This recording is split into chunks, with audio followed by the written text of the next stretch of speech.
अस्सलाम वालेकुम। हीरा लाइट्स, ये जो हमने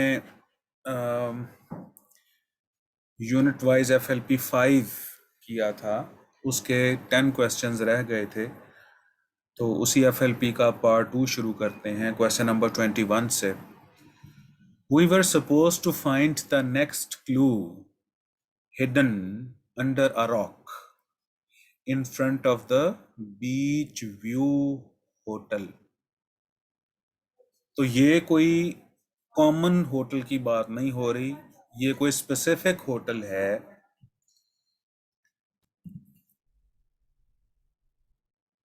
तो स्पेसिफिक होटल का नाम है बीच व्यू होटल। तो बीच का बी बड़ा होगा, व्यू का वी बड़ा होगा और होटल का एच बड़ा होगा। हाँ, जनरली होटल का अगर वर्ड आता है तो उसका फिर एच छोटा होगा। जैसे he stayed in a hotel near the parliament, तो यहाँ होटल का एच छोटा होगा।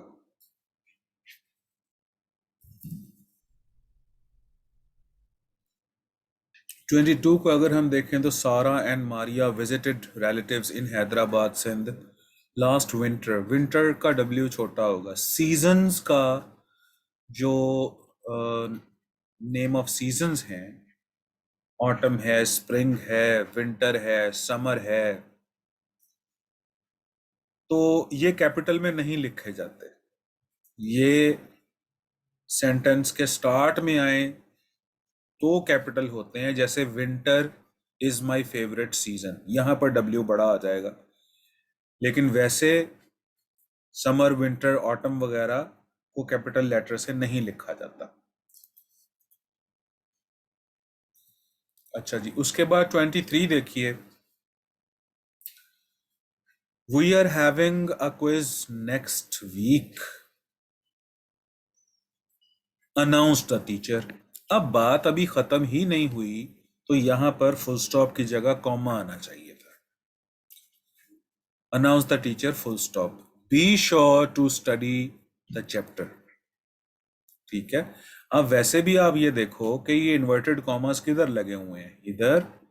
वी आर से पहले, वीक के बाद, फिर ये है रिपोर्टेड स्पीच, और फिर आगे बी श्योर, ये भी रिपोर्टेड स्पीच है, और चैप्टर तक ये रिपोर्टेड स्पीच है। रिपोर्टेड स्पीच का मतलब होता है जो बात कही जाती है,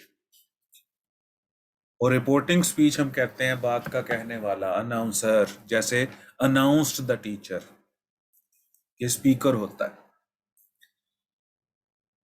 अच्छा जी, क्वेश्चन नंबर 24 अगर हम देखें, व्हेन सारा came home she discovered that her favourite dress bodies was torn.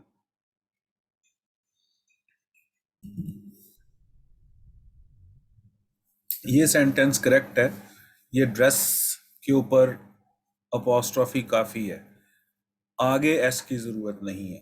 और ये मैं डिटेल में आपको बता चुका हूं कि अपॉस्ट्रॉफी एस कब लगता है और अकेली अपॉस्ट्रॉफी कब लगती है पोजेशन के लिए। ठीक है, ये जब नोट्स आप पढ़ोगे तो इन डिटेल आपको इसकी समझ आ जाएगी। 24th क्वेश्चन करेक्ट है, कोई इशू नहीं है इसमें।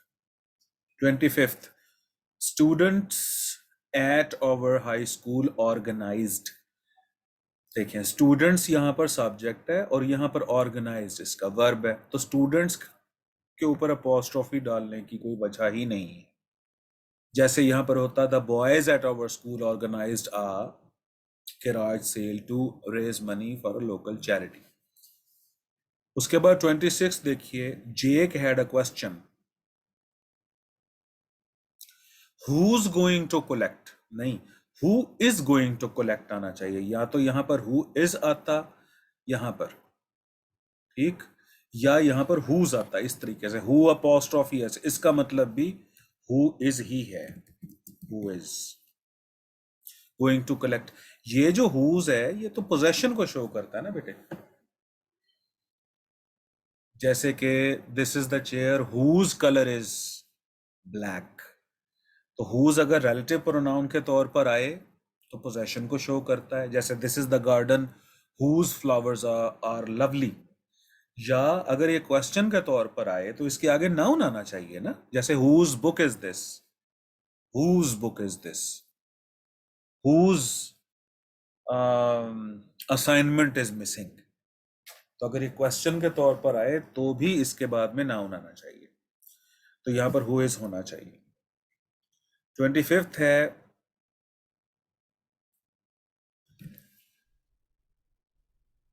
अब यहां पर अगर देखें 28th को, तो 27 को, द फोक फेस्टिवल। अब फोक फेस्टिवल जो है ये हाइफनेटेड वर्ड नहीं है, हाइफन की जरूरत ही नहीं है। फोक अलहदा है, फेस्टिवल अलहदा है। The folk festival didn't start until mid January, so Jeremy had time to practice guitar। 28 देखें, the newsman gave a weather report. Weather के स्पेलिंग गलत है, ये वेदर जो है वो क्वेश्चन को शो करता है। that called for over 2 inches of snow over the next 12 hours। 29 को देखिए, कैरन्स वेडिंग। भाई वेडिंग का डब्ल्यू क्यों बड़ा है?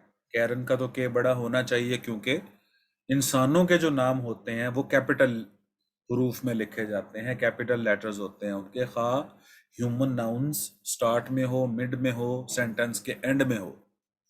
लेकिन वेडिंग का डब्ल्यू बड़ा नहीं आना चाहिए। देखो ना, अगर कैरन्स कार होता यहाँ पे या कैरन्स पर्स होता यहाँ पे, तो कैरन्स कार में, कैरन्स की कार में कार का सी भी बड़ा करते, कैरन्स पर्स में पर्स का पी भी बड़ा करते। तो ऐसा नहीं है। तो कैरन्स वेडिंग में वेडिंग का डब्ल्यू छोटा होना चाहिए। विल बी ऑन सैटरडे जनवरी, आगे ठीक है, सैटरडे का एस, क्योंकि दिनों के नाम कैपिटल लिखे जाते हैं, मंथ्स के नेम कैपिटल होते हैं, आगे ठीक है। 30th, they are all busy. They're all busy नहीं, अभी मैं ऊपर आपको पढ़ा के आया हूं कि देयर तो तनहा आ ही नहीं सकता, देयर के बाद में कोई ना कोई नाउन जरूर होगा, देयर हाउस, देयर पर्स। तो ये दे आर है, ठीक है। ये देखो, ये यहाँ कैसे लिखा हुआ है, देयर, ठीक है, ये आर है असल में, दे आर ऑल। ठीक हो गया जी, ये मुकम्मल हुई डिस्कशन। हम मिलते हैं नेक्स्ट यूनिट के साथ। अल्लाह हाफिज।